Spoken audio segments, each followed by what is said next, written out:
पोलिसने अटक केली म्हणजे तो गुन्हेगारच असतो, हा सर्वात मोठा गैरसमज आहे तुमचा मित्रांनो. अनेकांना वाटतं एकदा पोलिसने अटक केली म्हणजे त्या व्यक्तीने गुन्हा केलाच आहे. पण कायदा असं म्हणत नाही.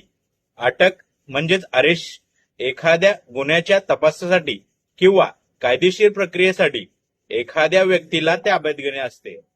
अटक म्हणजे शिक्षा नाही आणि अटक म्हणजे दोषी ठरणेही नाही. भारतीय कायद्यानुसार जोपर्यंत न्यायालय पुरावे तपासून दोष सिद्ध करत नाही तोपर्यंत आरोपीला निर्दोष म्हणजेच परस्युम्ड इनोसेंट मानले जाते. तपास होतो अशा प्रकरणामध्ये पुरावे सादर होतात, साक्षीदारांची साक्ष होते आणि त्यानंतरच न्यायालय अंतिम निर्णय देते.